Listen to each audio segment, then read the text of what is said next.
terlebih dahulu kita berdoa di dalam hati, kita berdoa.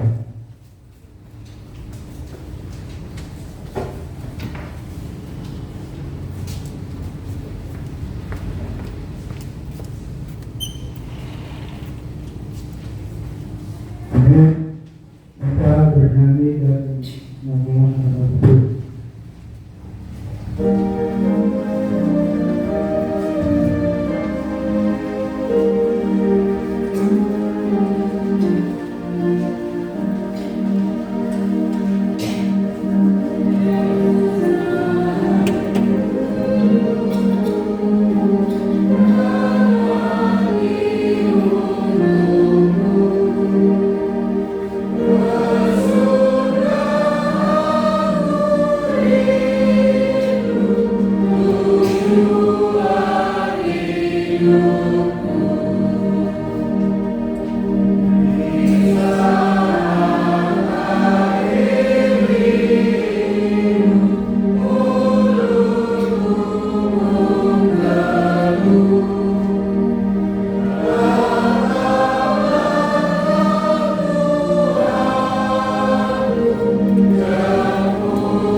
Di dalam nama Allah Bapa dan nama anaknya Tuhan Yesus Kristus dan nama Roh Kudus yang menciptakan langit dan bumi. Amin. Barang siapa menang, ia akan dikenakan pakaian putih. Yang demikian, aku tidak akan menghapus namanya dari kitab kehidupan, melainkan aku akan mengaku namanya di hadapan Bapakku dan di hadapan para malaikatnya. Haleluya.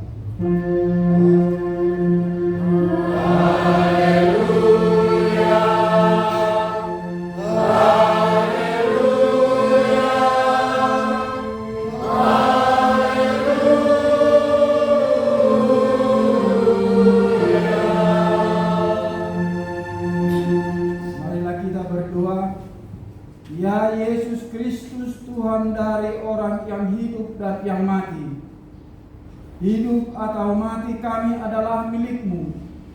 Walaupun kami berjalan di bawah lembah kegelapan, kami tidak gentar, karena Engkau menyertai kami. Maut atau kubur tidak dapat lagi menahan kami, karena Engkaulah Tuhan yang menyelamatkan kami. Kini kami datang memohon kepadamu, kami menyerahkan roh dan tubuh kami, karena hidup ataupun mati, Engkaulah yang mempunyai kami. Tuntun dan tolonglah kami dengan pengorbanan-Mu, supaya kami memperoleh hidup yang kekal. Amin. Kita bernyanyi.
Mari kita mendengarkan hukum Tuhan, yaitu dari Konvensi HKBP pasal yang ke-15, peringatan akan orang yang meninggal. Kita mempercayai dan menyaksikan kematian adalah akhir dari hidup manusia di dunia ini. Ia berhenti dari segala pekerjaannya. Ada keselamatan bagi orang yang percaya. Yesus Kristus yang telah bangkit, itulah yang membangkitkan orang dari kematian. Dialah Tuhan dari orang yang hidup dan yang mati. Berbahagialah orang yang mati di dalam Tuhan, yang setia sampai akhir. Gereja menyelenggarakan peringatan bagi orang yang meninggal untuk menyadarkan iman kita, supaya kita mengingat akan akhir hidup kita sendiri, serta meneguhkan pengharapan akan kemenangan Kristus mengalahkan kematian. Demikian juga pengharapan akan kerajaan sorga sebagai tujuan jiwa roh kita dan persekutuan orang percaya dengan Tuhan Allah hingga kedatangan Yesus Kristus yang kedua kalinya. Dengan ajaran ini kita menekankan pengharapan keselamatan manusia dari antara orang yang mati di dalam Yesus Kristus. Kita menentang pandangan yang mengatakan bahwa orang yang hidup dapat menerima berkat dari orang yang mati. Kita menentang pandangan yang mengatakan bahwa orang yang mati dapat berhubungan dengan orang yang hidup dengan mendoakan arwah-arwah. Kita menentang pandangan yang mengatakan bahwa haruslah mendirikan tubuh untuk menghormati orang yang mati sebagai cara menerima berkat bagi keturunannya. Dan dengan ajaran ini, kita menolak semua bentuk ajaran agama kekafiran, terutama ajaran tentang roh yang mengatakan roh orang yang meninggal itu hidup, dan roh orang yang meninggal itu menjadi hantu dan roh leluhur atau sumangor. Pada waktu peringatan orang yang meninggal, baiklah kita mengingat untuk mengucap syukur kepada Allah akan segala perbuatannya yang baik pada waktu masih hidup, tetapi tidak untuk memohon berkat dan tanda kesurupan yang telah meninggal itu. Demikianlah hukum Tuhan. Marilah kita memohon kekuatan kepada Tuhan untuk melakukan hukumnya. Ya Tuhan Allah, kuatkanlah kami melakukannya sesuai dengan hukum-Mu. Amin. Kita bernyanyi.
Ya Tuhan Allah Bapa kami yang Maha Kuasa, kami berseru dan memanggil nama-Mu karena kami susah dan gelisah mengingat segala dosa dan kejahatan kami. Kasihanilah kami orang berdosa ini, ya Tuhan Yesus Kristus. Engkau telah datang ke dunia menjadi manusia, mati dan bangkit kembali serta naik ke surga untuk membela dan menyelamatkan kami. Kasihanilah dan kuatkanlah iman kami untuk bersyukur kepadamu, ya Roh Kudus penghibur orang yang berduka. Sembuhkan segala penyakit dan penderitaan kami karena dosa. Tinggallah bersama kami agar kami senantiasa bergembira dan penuh gairah melakukan kehendak-Mu. Engkaulah sumber pengasihan dan pengampunan. Janganlah lupakan kami. Dengarlah doa permohonan kami ini, ya Allah, Bapa, Anak, dan Roh Kudus. Amin.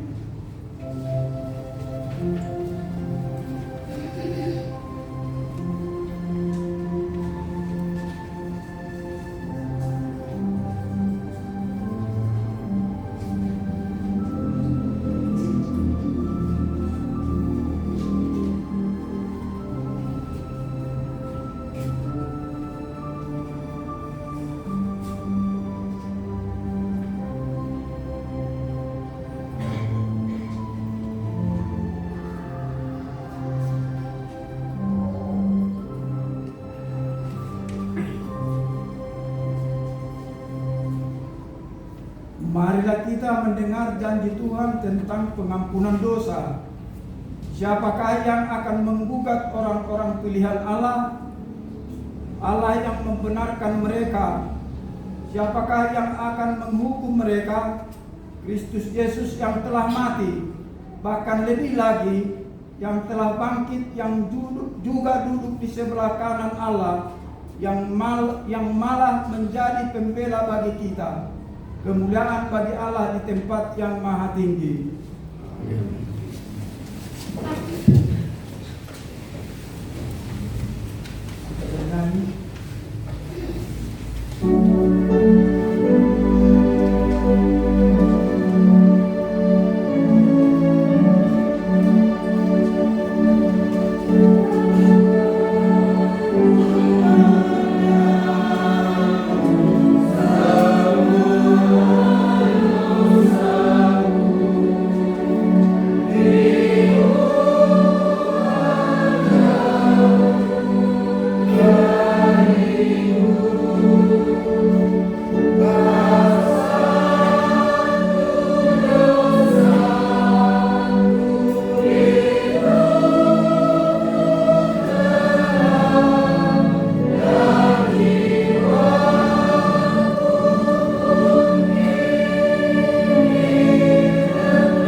Untuk minggu 23 setelah Trinitatis ini, yaitu dari Jepaya 1 ayat 1 sampai 7. Firman Tuhan yang mengatakan, firman Tuhan yang datang kepada Jepaya bin Kusi bin Gedaya bin Amaria bin Hizkia dalam zaman Yosia bin Amon Raja Juda.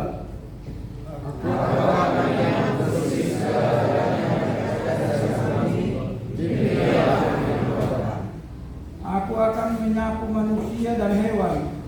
Aku akan menyapu burung-burung di udara dan ikan-ikan di laut. Aku akan merebahkan orang-orang fasik dan akan melenyapkan manusia dari atas muka bumi. Demikianlah firman Tuhan. Aku akan mengajukan tanganku kepada Yehuda dan kepada segenap penduduk Yerusalem. Aku akan menjelaskan dari firman ini sesat dan memarahi nama terhadap. Juga mereka yang sujud menyembah di atas soto kepada tentara langit dan mereka yang menyembah dengan bersumpah setia kepada Tuhan. Namun di samping itu bersumpah demi Dewa Milkom. Sebab mereka yang berbaik kepada Tuhan, yang tidak mencari Tuhan dan tidak menyangkakan dunia.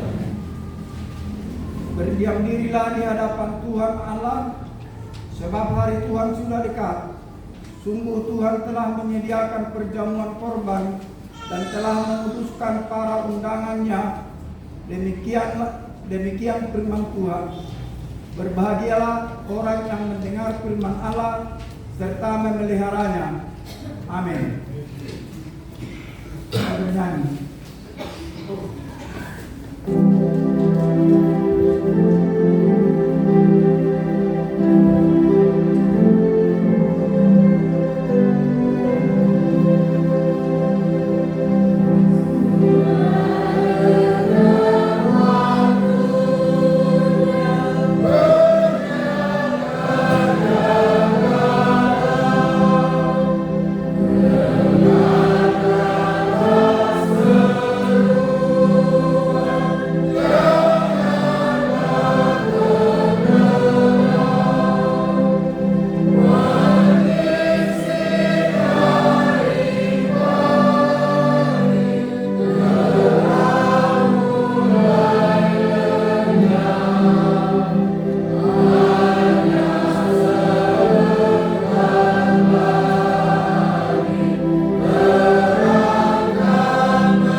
bersama-sama mengaku iman kepercayaan kita, bagaimana teman-teman seiman di seluruh dunia kita bersama-sama mengucapkannya.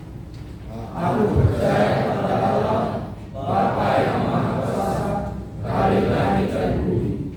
Aku percaya kepada Yesus Kristus, anaknya yang tunggal Tuhan kita, yang dikandung daripada Roh Kudus, lahir dari anak darah Maria, yang menderita sengsara di bawah pemerintahan Pontius Pilatus, disalibkan, mati dan dikuburkan, yang turun ke dalam kerajaan maut, pada hari yang ketiga bangkit kembali dari antara orang mati, naik ke surga, duduk di sebelah kanan Allah, Bapa yang Maha Kuasa. Dari sana akan datang pula untuk menghakimi orang yang hidup dan yang mati. Aku percaya kepada Roh Kudus dan adanya satu Gereja yang kudus, persekutuan Roh Kudus, pengampunan dosa, kebangkitan dari dan hidup yang kekal.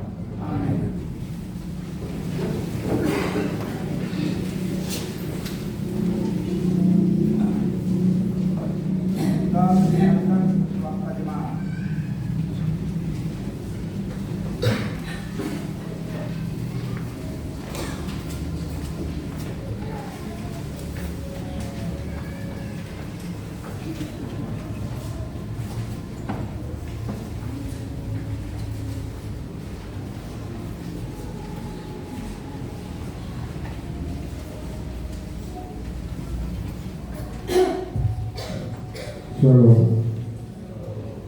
Selamat hari Minggu untuk kita semua.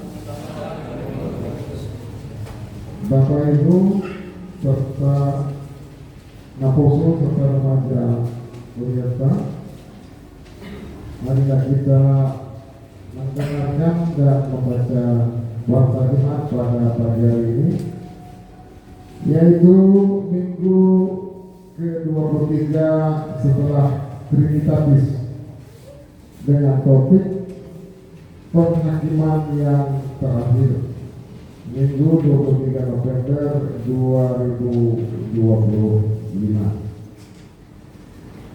Angka Romawi 2, angka warta. Yang pertama, rapat guru sekolah minggu. Di hari Sadaria, 5 Minggu tanggal 23 November 2025, di Patupa rapor guru sekolah minggu untuk sipul ibadah siang. Agenda rapor 5 Patu tahun rangkaian persiapan acara Natal sekolah minggu. Alami dipanggil Sude guru sekolah minggu Azaria Mandewira Putih. Catatan MD di Paranedo link Google Meet diakadongan Nasoboi Mandoni secara fisik. 2. Ujian tulisan per guru Malua. Di hari Sabtu tanggal 20 November 2025 di Patupado ujian tulisan Suaka Pelajar Sidi Angkatan 2025 masuk Songon Nasional.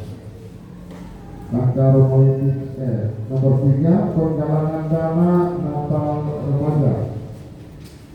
Di hari Minggu Naroi tanggal 20 November 2025 di Patupa Remaja Tago Kidung Budian Laho Pemuda Natal remaja. 5 di Minggu pagi dan Minggu siang adalah para mingguan. Talion Warta Laho mendukung Ulauli.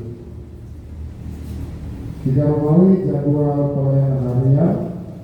Yang pertama di hari Kamis tanggal 27 November jam 19 latihan kor gabungan Amalina di gereja. Jumat tanggal 28 November jam 17 WIB serta Colorado di gereja. 3 Sabtu tanggal 29 November pukul 10 pagi Marguru Malua di gereja.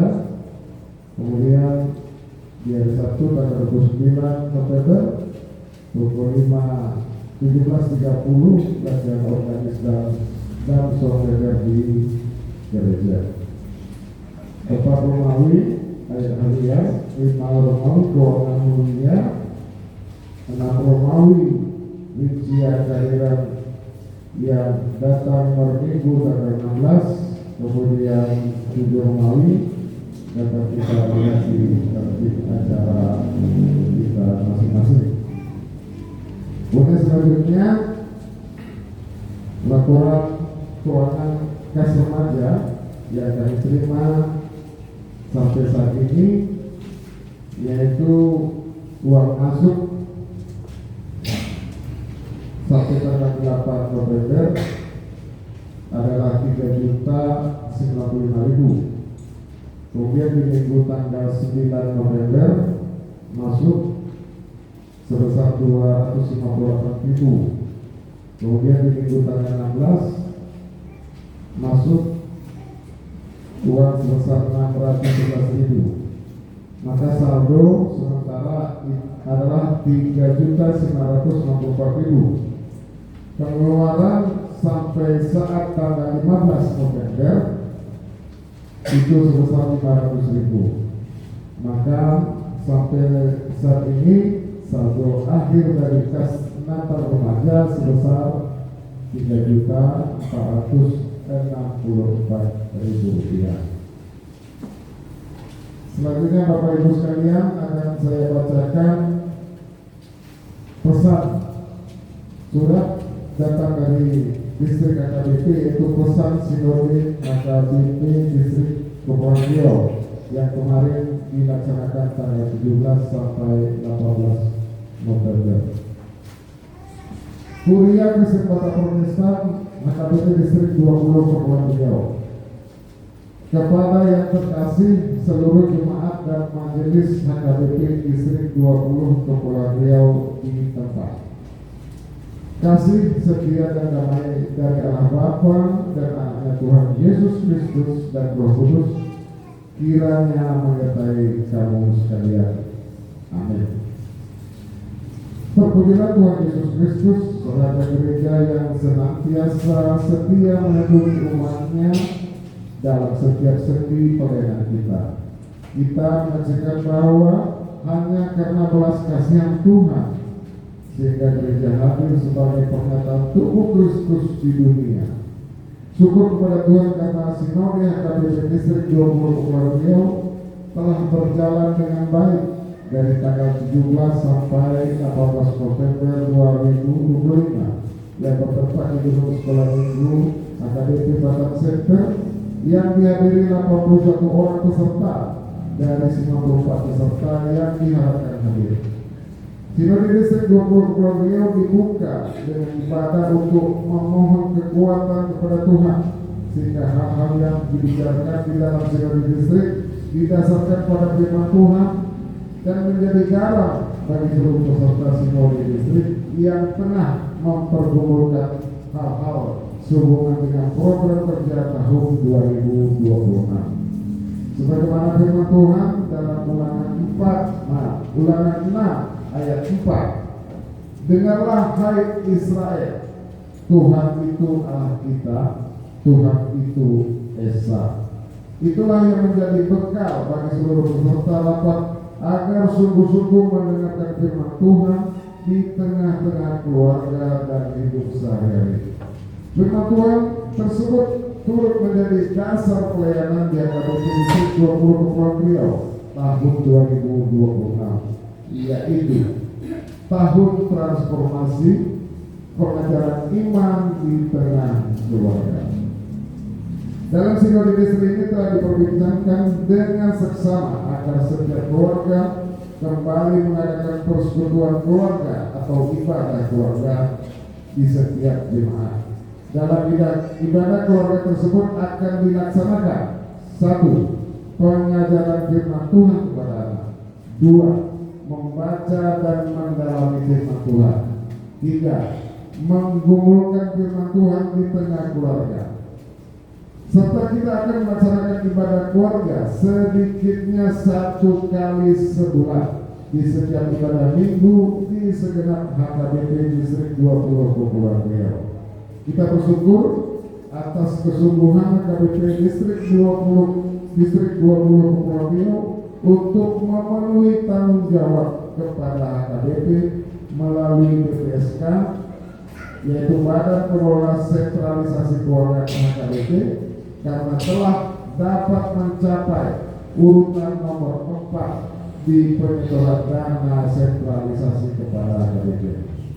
Melalui Sinode Distrik ini, HKBP Distrik 20 Kepulauan Riau bersungguh-sungguh untuk ikut serta dan aktif dalam gerakan Okomene di Provinsi Kepulauan Riau, serta HKBP Distrik 20 Kepulauan Riau menjadi tuan rumah pada sidang Persekutuan Gereja Indonesia Wilayah Kepri (PGIW) di bulan Maret 2026 di Tanjung Pinang yang telah disetujui dan diawasi oleh Presiden HKBP Distrik 20 Kepulauan Riau. Oleh karena itu, diharapkan kepatuhan kita kepada pimpinan melalui pembayaran pajak atau UWPO di setiap gereja atau kantor atau yayasan.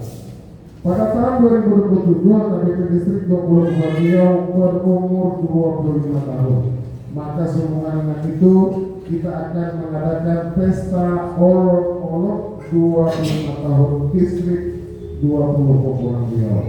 Serta hasil dari kegiatan itu akan dilakukan revitalisasi bangunan dan kantor HKBP Distrik 20 Kepulauan Riau, yaitu mendirikan convention hall HKBP Distrik 20 Kepulauan Riau. Dalam sinode distrik ini ditetapkan agar kita senantiasa menghubungi roh Huria menguruki Huria, yaitu dengan saling mengunjungi, saling mempedulikan, dan saling menolong di berbagai kegiatan Huria, khususnya dalam pembangunan fisik gereja, sehingga semakin nyata kesatuan hati di HKBP Distrik 20 Kepulauan Riau. Ada banyak yang telah dipergumulkan dan ditetapkan dalam sinode distrik ini. Semuanya itu meneguhkan dan menguatkan seluruh kegiatan di HKBP Distrik 20 Kepulauan Riau, supaya tetap setia, tetap memperbarui diri dalam pengajaran iman di tengah keluarga, sehingga semakin nyata kesaksian, pelayanan, dan pengenalan firman Tuhan.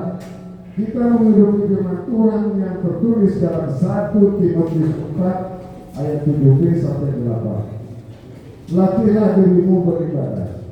Latihan badani terbatas gunanya, tetapi ibadah itu berguna dalam segala hal, karena mengandung janji baik untuk hidup ini maupun untuk hidup yang akan datang.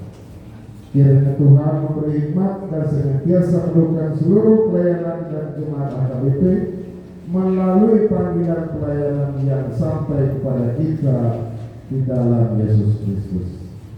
Batam, 18 November 2025, atas nama peserta Sinode HKBP Distrik 20 Kepulauan Riau, Presus Pendeta Henry Badwaria SDH-FM ditanda tangan. Demikianlah Bapak Ibu sekalian kuota jemaat pada minggu ini. Terima kasih, Tuhan memberkati.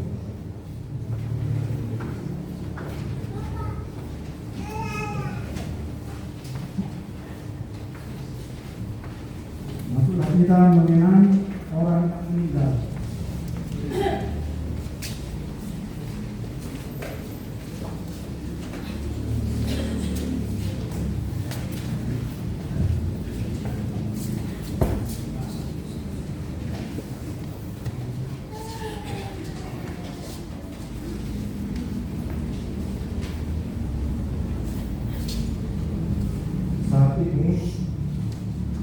Saat ini kita akan memasuki acara mengenang anggota jemaat kita yang telah lebih dahulu mendahului kita kembali ke rumah Bapa di sorga dalam 1 tahun gerejawi HKBP dari tanggal 23 November 2024 sampai pada tanggal 23 November 2005. Mari kita bernyanyi dari buku nyanyian 520 ayat 1.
Teman seiman kita yang telah lebih dahulu meninggalkan dunia ini selama 1 tahun gerejawi.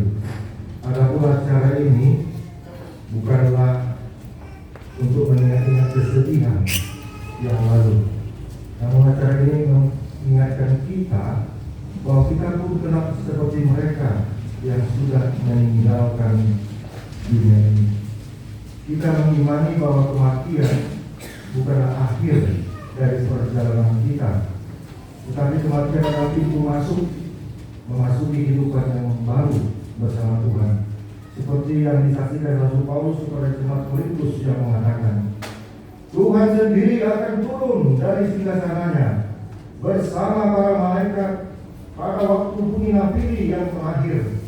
Sebab nafiri akan berbunyi dan orang-orang mati akan dibangkitkan dalam keadaan yang tidak dapat binasa, dan kita semua akan diubah. Berikut nama-nama anggota jemaat Tuhan yang telah mendahului kita dalam 1 tahun berjaya ini. Saya bacakan. Yang pertama, Bapak Albert Panjaitan, Opu Ferdinand Duli, lahir tanggal 30 Desember 1950, meninggal dunia tanggal 3 Mei 2025, tutup umur 74,5 bulan. Yang kedua telah meninggal dunia yaitu Amang Sintua K. Sipayung, lahir tanggal 6 April 1953, meninggal dunia tanggal 9 Juni 2025, tutup umur 72 tahun dari sektor 2, yang tadi nomor 1 dari sektor 1. Mereka telah beristirahat dalam damai bersama Sang Penciptanya dan tidak lagi dibebani dengan pekerjaan dan tanggung jawabnya di dunia ini. Walaupun setiap orang akan meninggal, seperti saudara-saudara kita yang sudah meninggalkan dunia ini, namun Allah selalu menyertai dan mengasihi kita, karena Kristus adalah Tuhan bagi orang yang hidup dan orang yang mati.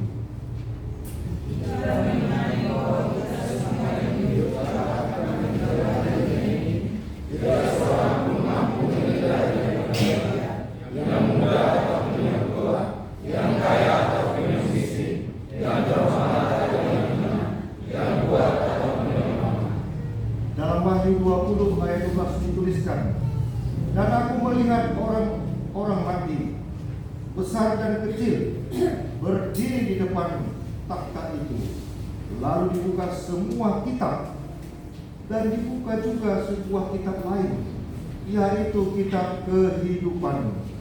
Dan orang-orang mati dihakimi menurut perbuatan mereka, berdasarkan apa yang ada tertulis di dalam kitab-kitab itu. Kita percaya bahwa telah Tuhan memanggil kita agar berjumpa bersama-sama dengan seluruh orang percaya. Oleh karena itu, marilah kita semua bangkit berdiri dan bernyanyi nyanyian nomor 347.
dari segala sesuatu yang ada di dunia ini, tempat yang kekal selama-lamanya. Marilah kita berdoa. Tuhan, ya Tuhan Allah Bapa yang kekal dan yang hidup selama-lamanya, hari ini kami mengingat saudara-saudara kami yang sudah meninggal mendahului kami kembali ke sisi-Mu. Engkau memegang kunci pintu surga dan telah membukanya bagi orang-orang percaya kepada Tuhan Yesus Kristus. Pada hari ini hati kami tersentuh merenungkan akhir hidup kami dan hari kebangkitan kelak. Kami berterima kasih kepadamu karena Tuhan melahirkan kami kembali ke dalam pengharapan yang hidup, sehingga kami dapat dibebaskan beroleh hidup yang kekal. Kami bukanlah berputus asa pada hari peringatan ini, tetapi makin merindukan tempat tujuan akhir hidup kami yang bakal. Sudah banyak saudara-saudara dan kekasih kami yang Tuhan panggil kembali ke hadapan-Mu, dan akhir hidup mereka menjadi peringatan bagi kami untuk berpengharapan kepada Tuhan Yesus pada akhir hidup kami masing-masing. Gerakkanlah hati kami agar dapat berbuat teladan yang baik bagi keturunan kami. Berilah penghiburan bagi orang yang sesat dan orang-orang yang berduka cita, agar mereka jangan hanya meratapi kesedihannya dan berputus asa. Bahagialah perhatian mereka agar melihat dan berpengharapan kepadamu di sorga. Berikan Roh Kudus kepada kami yang memberi kesaksian bahwa kami telah menjadi anak-anak-Mu yang menjadi pewaris kerajaan-Mu. Jauhkanlah dari kami hati yang bimbang dan ragu, agar iman kami tetap berpegang teguh kepada Tuhan Yesus, pohon kehidupan, dalam perjalanan keluar dari lembah kegelapan maut. Bila mata semakin kabur, bukalah mata kami agar dengan jelas melihat jalan kehidupan kepada kehidupan yang kekal. Bila lidah kami sudah menjadi keluh dan tidak dapat lagi berkata-kata, kuatkanlah kami dengan Roh Kudus agar kami dapat mengucapkan, ya Bapa, ke dalam tangan-Mu kuserahkan rohku. Terangilah senantiasa hati kami agar selalu siap dan waspada serta tetap tenang untuk menyambut akhir dari hidup kami. Di dalam nama Tuhan Yesus Kristus Tuhan kami. Amin.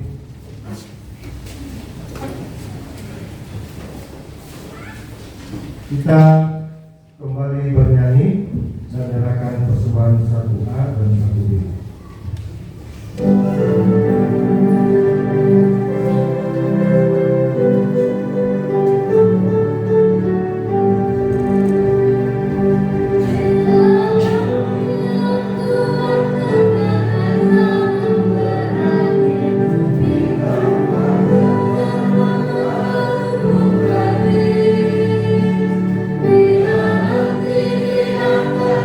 Semua yang tinggal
Itulah yang memelihara hati dan pikiranmu di dalam Kristus Yesus Tuhan kita.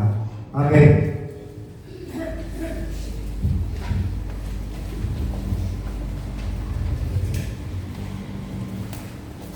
Firman Tuhan untuk kita pada ujung tahun Gerejawi yang dari kitab Wahyu 20 ayat 11 sampai ayat yang ke-15.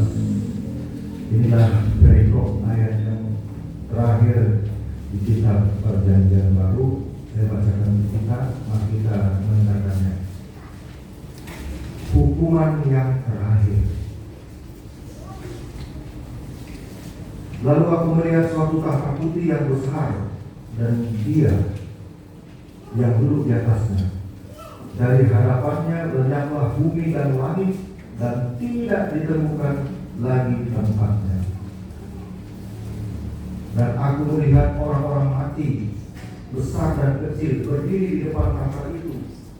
Lalu dibuka semua kitab, dan dibuka juga sebuah kitab lain, yaitu kitab kehidupan. Dan orang-orang mati diyakini menurut perbuatan mereka, berdasarkan apa yang ada tertulis di dalam kitab-kitab itu. Maka lalu menyerahkan orang-orang mati yang ada di dalamnya, dan kerajaan maut menyerahkan orang-orang mati yang ada di dalamnya, dan mereka dihakimi masing-masing menurut perbuatannya. Lalu maut dan kerajaan maut itu dilemparkanlah ke dalam lautan api. Itulah kematian yang kedua, lautan api. Dan setiap orang yang tidak ditemukan namanya tertulis di dalam kitab kehidupan itu, dia dilemparkan ke dalam lautan api itu. Demikian firman. Jemaat yang dikasihi Tuhan, semuanya menuju akhir. Memento mori, kita akan pasti mati.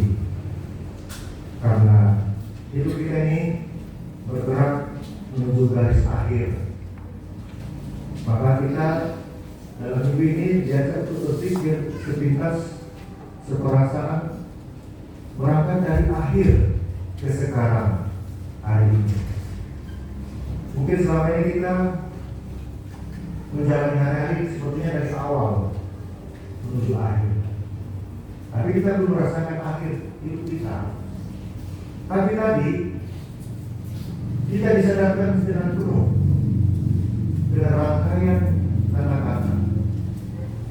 Berangkatlah dari akhir ke sekarang, bukan lagi dari sekarang ke akhir. Karena kita tidak tahu kapan kita akan mati, kapan hari kiamat. Nanti insyaallah itu adalah hari kiamat kita atau hari kematian kita. Kita berpakaian seperti pakaian kematian. Ada satu kisah, ini suatu kisah Bapak Ibu. Suatu kisah di penelitian dan uji coba. Ada seorang yang hidup, dia masuk dalam peti mati, dan dia diminta untuk dikuburkan oleh saudara-saudaranya, oleh orang lain. Jadi dia masuk ke peti mati, dan memang tanah itu digali, tetapi peti matinya ada pintu atau selang oksigen ke atas supaya dia tetap hidup.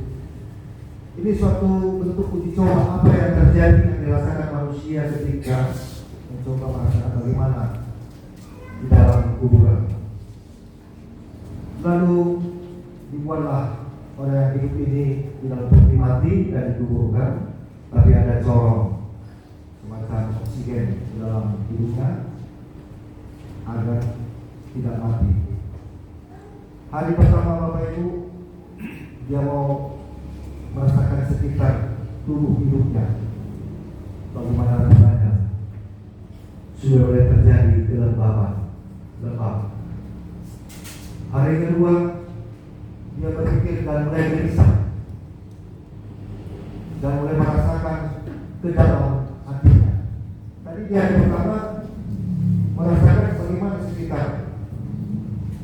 beruang putih mati itu. Itulah dia rasakan, dan dia berpikir. Hari kedua mulai dia berada dalam dirinya,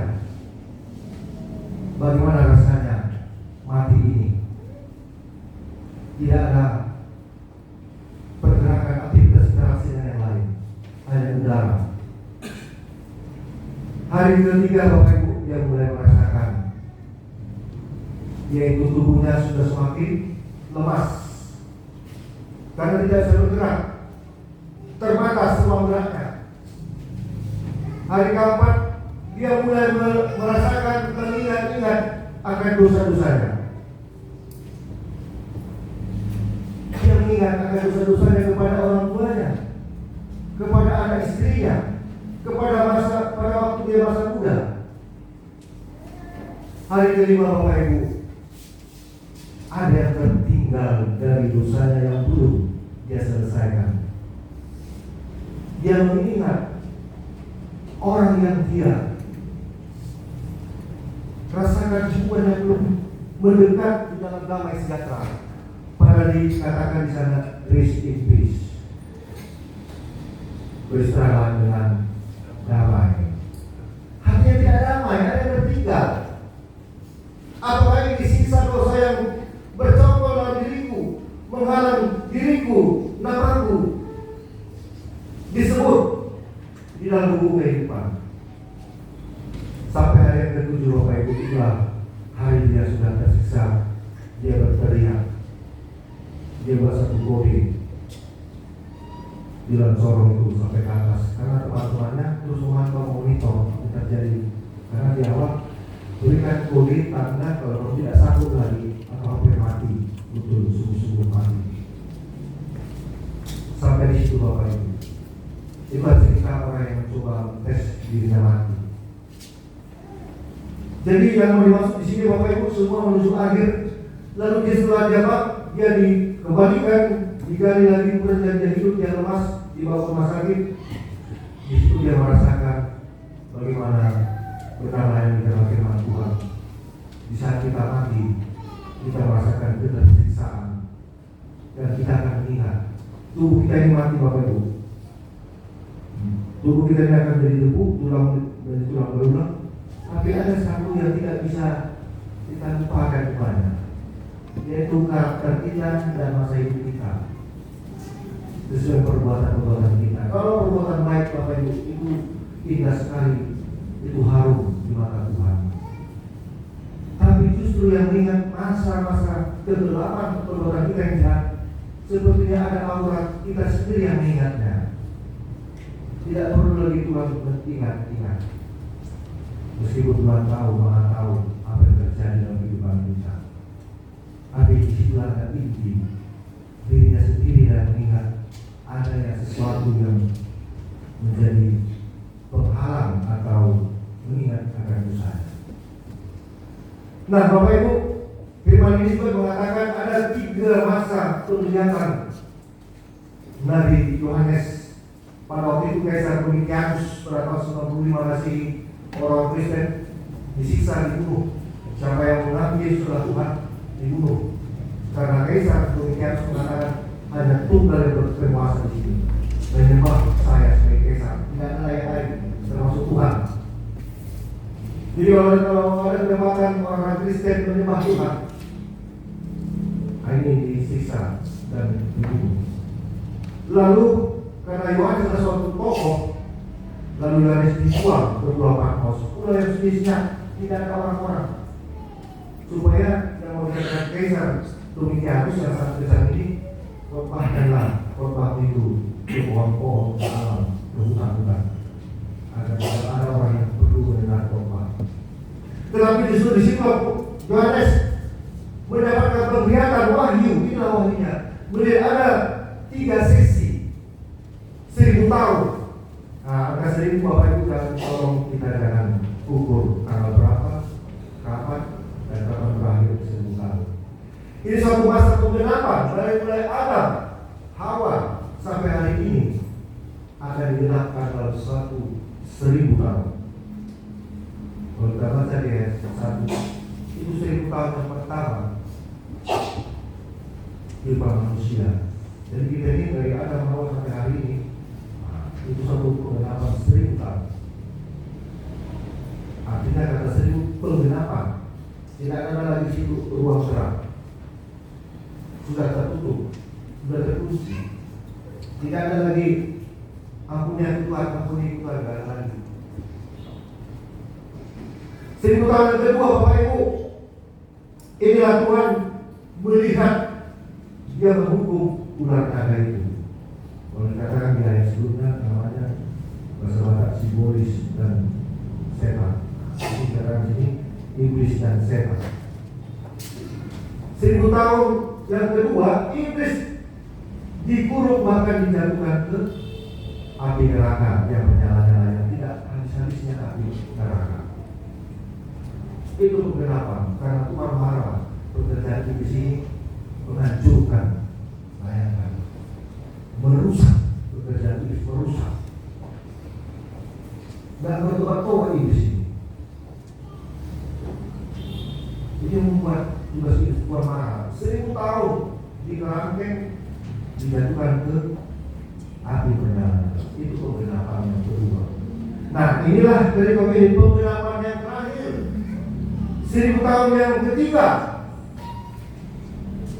Pada waktu itu Yohanes melihat ada orang-orang yang berdiri dan berpakaian putih, yaitu orang-orang yang setia kepada Tuhan Yesus, yang setia sampai mati, yang tahan setahan-tahannya sampai melepaskan nafas yang terakhir. Percaya pada Yesus, mau disiksa, mau dihina, mau jadi mati, setia. Inilah orang yang menang. Dan orang-orang itu memerintah bersama Tuhan Yesus untuk menghakimi orang-orang pada masa 1000 tahun yang ketiga ini. Nah, orang-orang akan bangkit, Bapak Ibu. Disinilah kita memasuki kematian yang kedua. Jadi semua diuji sesuai perbuatannya. Bayangkan Bapak Ibu, sebenarnya ada yang ditutupi kekejian, kekejaman manusia ini. Pengakuan iman percaya kan, aku percaya kepada Allah Bapa, Maha Kuasa, keadilan dari bumi. Aku percaya pada Yesus Kristus, anaknya, dan seterusnya, yang menderita sengsara di bawah pemerintahan Pontius Pilatus. Ada yang dua lagi belum diungkapkan. Yang menderita sengsara di bawah penghakiman pribadi. Salibkan dia. Itu kita mengatakan salibkan Yesus. Terus pengadilan agama Sanhedrin yang Imam Kayafas yang mengatakan eksekusi mati Yesus. Cukup hanya Yesus yang mati, tidak usah murid-muridnya. Sebenarnya tradisi antik, kalau dianggap sesat Tuhan Yesus ini, semua mereka harus dibunuh supaya jangan bercokol lagi acaranya. Tapi kata Imam Kayafas, cukup hanya satu orang kita matikan, eksekusi mati Yesus Kristus. Murid-muridnya adalah saudara-saudara kita. Masih ada pertanyaan suku marga sesama orang Yahudi. Di situ masih ada pengadilan pribadi, pengadilan agama yang katanya Yesus telah sesat, yang mengaku dirinya Tuhan, tapi membayar mengoyakkan jubahnya. Baru pengadilan Pontius Pilatus, itu pun di bawah tekanan. Kalau enggak kau bunuh Tuhan Yesus, engkau bukan sahabat kami. Aku tidak temukan dosa-dosanya. Enggak ada perbuatannya yang jahat terhadap kami. Tidak pernah dari mulutnya mengajak memberontak melawan Kaisar Romawi. Tidak ada.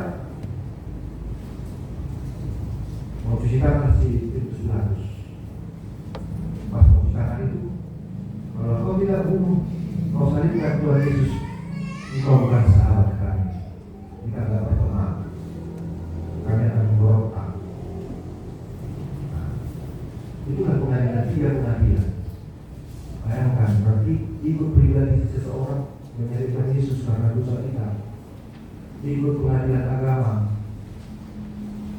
yang benar jadi yang salah, lalu matilah Tuhan Yesus dan dia menanggung, bukan karena perbuatannya, dia menanggung perbuatan kita. Penghakiman pribadi dia tanggung, pengadilan agama dia tanggung, pengadilan politik negara dia tanggung. Tidak ada yang mau mati Bapak Ibu, tidak ada yang mau mati, tidak ada, semua ingin lepas. Tapi Yesus memilih kematian untuk menebus dosa kita, luar biasa Bapak Ibu. Makanya kita tadi merasakan kematian itu. Siapa yang menangis? Katanya siapa yang paling menangis kalau kita mati, itu yang paling banyak masalahnya kepada yang sampai mati. Karena rinduannya tidak tersampaikan dengan baik-baik. Jadi Bapak Ibu, kalau kita anak-anak yang baik kepada orang tua kita, meninggal kepada orang tua kita tak begitu menangis. Karena kita senang, karena kita surga. Tapi kalau ada yang menangis terseduh-seduh, bahkan seperti tidak terima atas kematiannya, mungkin ada yang kurang dia perlakukan kepada yang meninggal ini. Mungkin ada yang kurang pas. Ada yang merasa berhutang. Kalau sudah pas Bapak Ibu, hutang sudah bebas, kita nggak begitu panik. Jadi kita nggak panik lagi Bapak Ibu, mau mati pun kita kapanpun, mana tahu saya pertama meninggal, Bapak Ibu yang berakhir, ya sama-sama mati. Mana kalau Bapak Ibu sudah meninggal daripada saya, ya sama mati. Kalau bisa kita hari saat ini, nanti di sana jumpa di surga sana. Amin. Amin. Selamat tinggal toh. Ya kan? Kalau bisa hari ini kita dibawa Tuhan, betul, diangkat. Sudah siapa kita diangkat Tuhan Yesus? Tidak ada, diangkat. Tapi tidak dimulai sama anak istri kita. Nah, siapa yang diri hari ini? Ya, jadi tidaklah kita sama-sama surga diangkat semua bareng-bareng. Makanya kita di surga tanpa dari kematian, ya kan? Tapi ya itu urusan Tuhan lah. Kalau dikatakan siapa yang hari ini berdiri dia diangkat ke surga, nah kita lah istri kita, kita lah tulang kita, ya kan? Sedih juga kita. Jadi Bapak Ibu berpakaian putih, artinya warna putih, warna surga. Nah ini situasi ini pakaian putih, kalau itu lambang daripada tugas mulia. Warna merah, pengorbanan, tulus, pengorbanan, pernah digaji.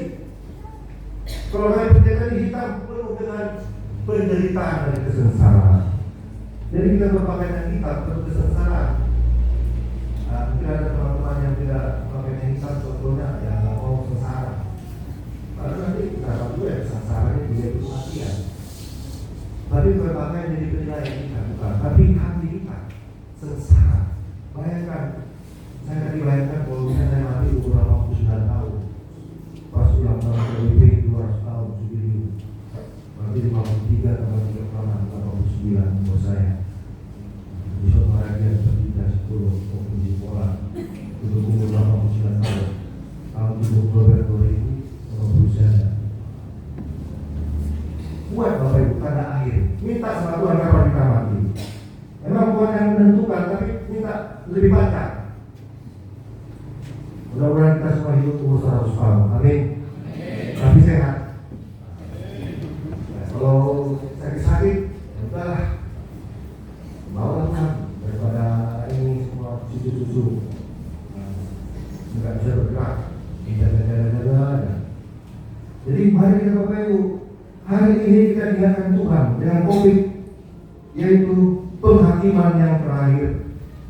Itu dia kita justru buruk menantu neraka. Tapi tidak yakin percaya Bapak Ibu, kita ke surga. Amin.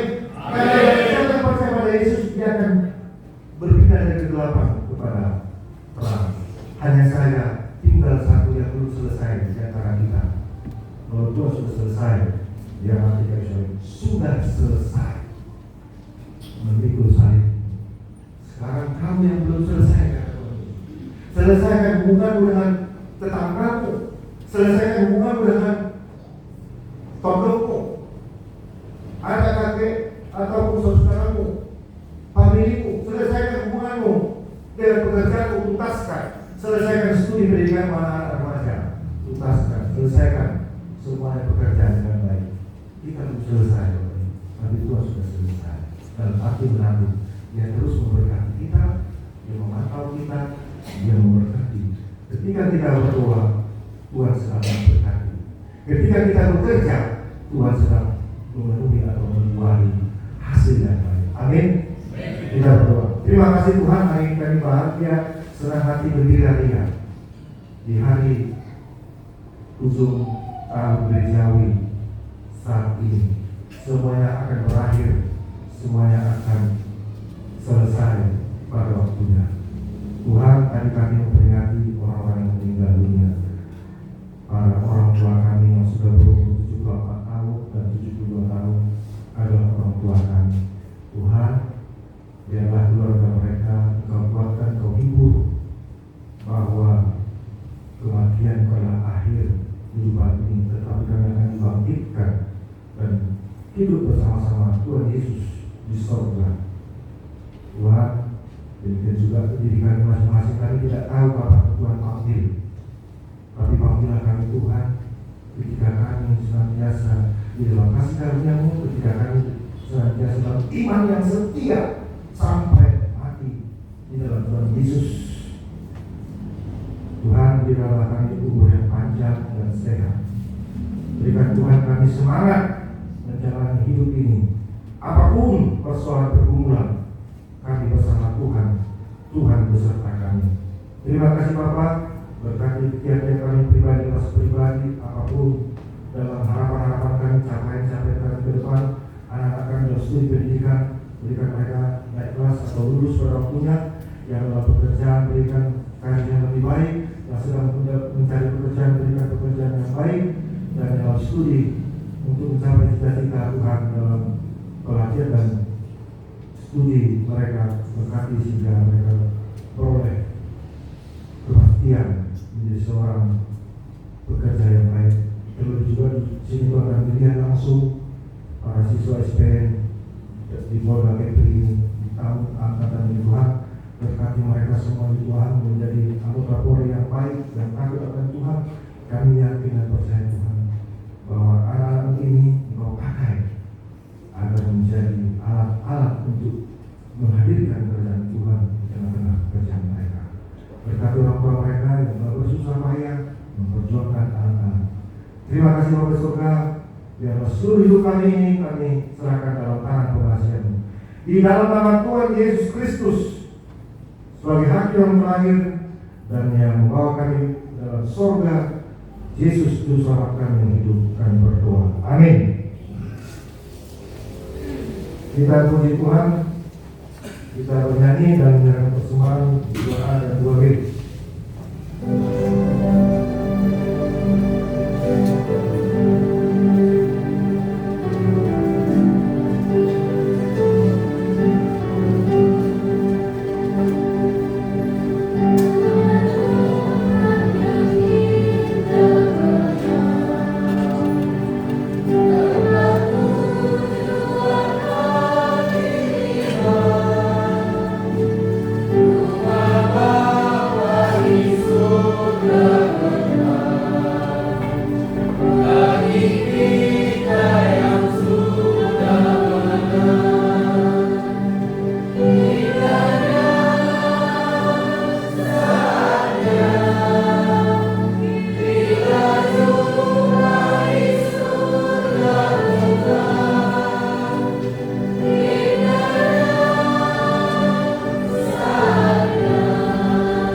Sukacita sejati kekal.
Sebagian daripada karunia itu kami serahkan kembali sebagai persembahan kepada Tuhan. Terimalah dan berkatilah persembahan umat-Mu ini, agar dapat kami pergunakan untuk pekerjaan dan pelayanan kerajaan Tuhan di dunia ini. Bukalah hati kami untuk mengenal betapa banyak berkat dan karunia yang kami peroleh dari Tuhan, supaya kami senantiasa bersyukur kepadamu di dalam nama Yesus Kristus Tuhan kami. Amin.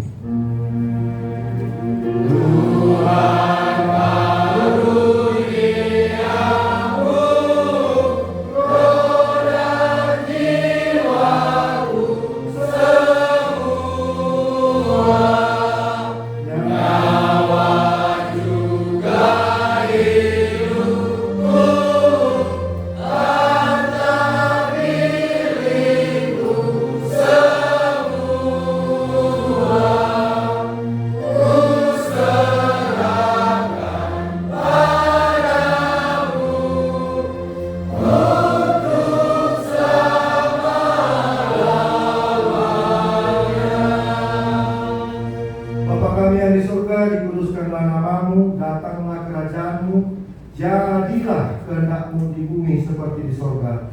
Berikanlah kami pada hari ini makanan kami yang secukupnya, dan ampunilah kami akan kesalahan kami, seperti kami juga telah mengampuni orang yang bersalah kepada kami. Dan janganlah membawa kami ke dalam pencobaan, tetapi lepaskanlah kami daripada yang jahat.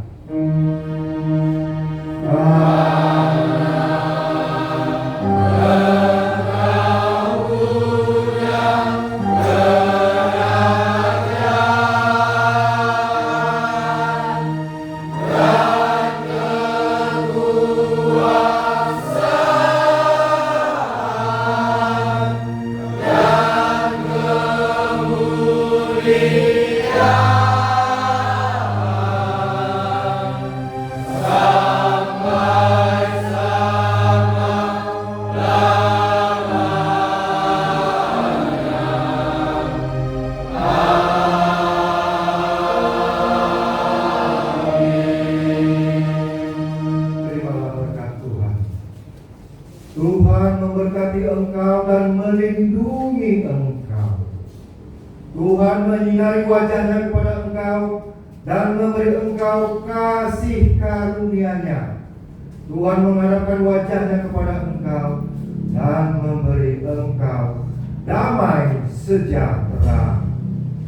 Amin.